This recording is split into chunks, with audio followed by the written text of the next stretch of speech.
What's going on, guys? We're having my buddy Nathan's shop. Check out some of the stuff he's working on tonight. What you doing, Nathan? What? Working on the 51. Yeah. Hell yeah. Get everything situated on it, but Cool. working on it slowly but surely. Doing some custom latch adjustments. Yeah. That, and we're gonna change the actuators on the bed. I put that together 2 years ago, and it doesn't move as quickly as I'd like it to. So we're gonna change latches on it, make it move quicker. One button touch. Yeah, and I'll have some video of that so you can see that in action. Still needs some adjustments, some fine tuning. It's been a good while since he did that. He did it all himself. This isn't no off the shelf stuff you can buy. He built this himself. So you can actually, if you ever need it done, want to do it on your 51 plus car truck, hit this guy up over there.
All right, we're gonna check out this 51.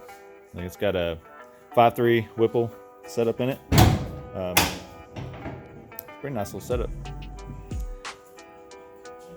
So what's all done to it? Just a 5.3 mom cam, 4L60 trans. Jesse at WSLS and Odessa tuned it. I can't remember. It's been a couple years since it's been tuned. We just got it back from the paint shop.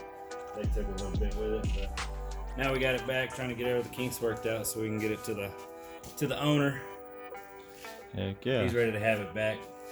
This is a really clean truck. The interior is super Yogi clean. did the interior in it.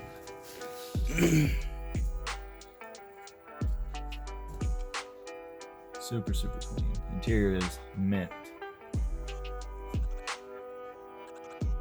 Like the center console design they did. Yeah, they did go with that shifter thing in there. But no, it's a This truck's on. truck. It had some paint issues on it, and so we had to send it off and get it repainted. And so we just got it back. There's still little minor issues with it, but we'll get it all worked out and get everything, all the little nifty stuff fixed on it to make sure it works properly. You can see those actuators right here, and the other one is over there on that side, right there. Can't see, it's a little dark, but it actually tilts down, and then the front tilts down. So to put fuel in, you got some buttons inside the truck, and it'll actually lift up, and you can put your fuel in. It should get high enough to not even have to drop the tailgate, right? Yeah. Yeah, so it gets high enough to drop without having to drop the tailgate every time to fill up. So A lot of people think this is kind of a redundant thing to do, but I didn't build none of the air ride on the truck. It was already done when I got the truck. I didn't do the fuel system. It was already done when I got the truck. And as you can tell, the battery's under here as well with all of the air ride equipment. And so in order to do any kind of maintenance on it at all, you had to pull the bed out anytime you needed to work on it. yeah, so this makes accessing everything extremely easy, extremely serviceable. Everybody that has bags knows you always end up having something with a pump or a solenoid or a line leaking somewhere and hit some switches, lift it up, Boom, there's your solenoids, there's your pumps. Super easy to get to. You don't even have to crawl under the truck to get to anything. Now, if you have a bag problem, that's a different story, but yeah, this thing is extremely nice.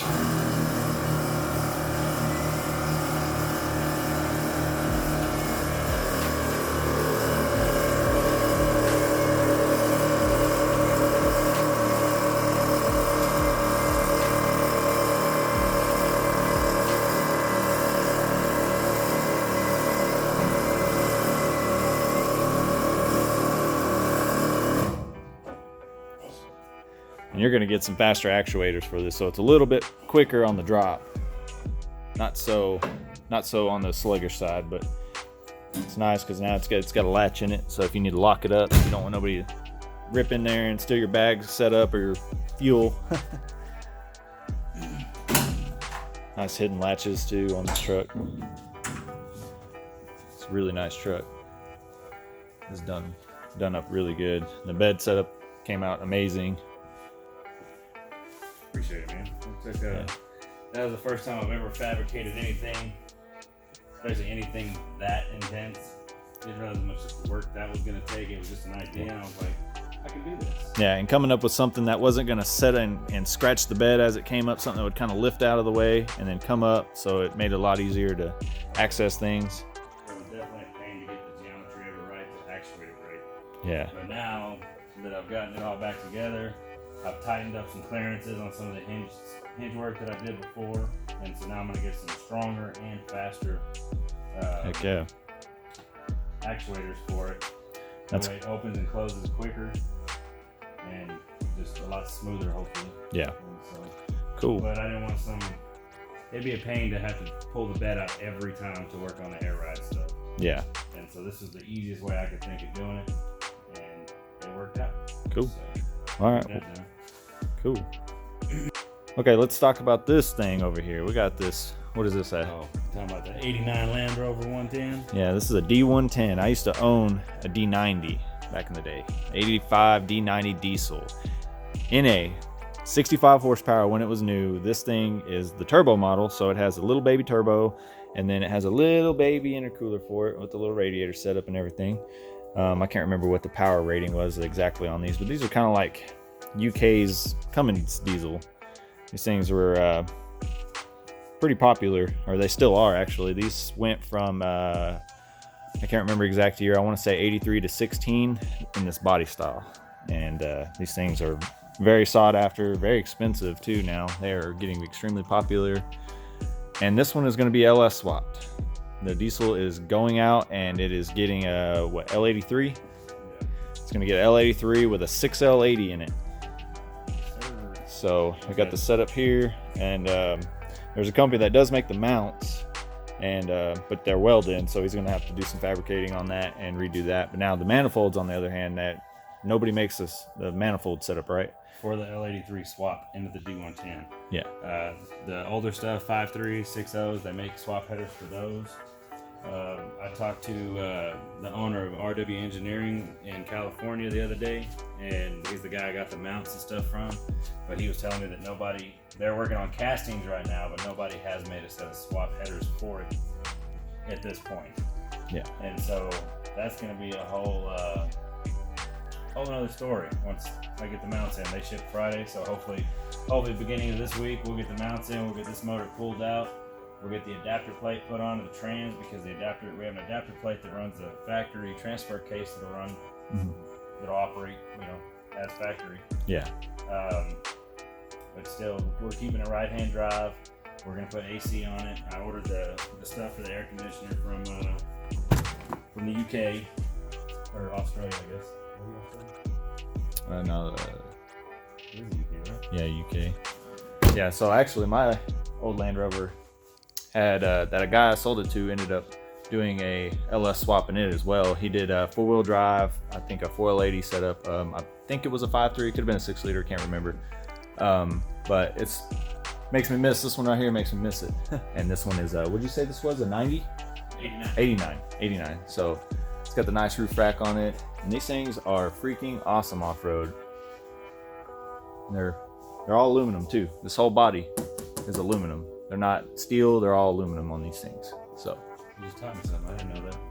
oh, well, there you go. Yeah, the floor pans are steel, and they're bolt-in. They're actually easy to change. You can actually just unbolt them and put a new floor pan in these.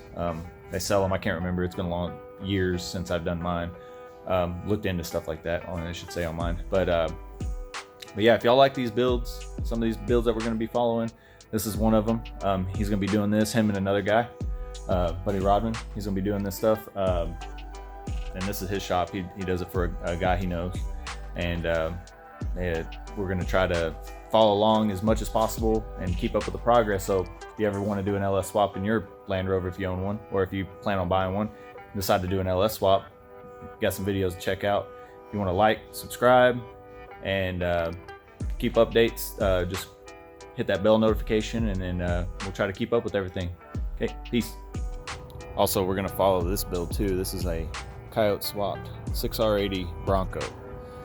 Not much of a Bronco right now, but we are gonna keep in touch and follow this build too.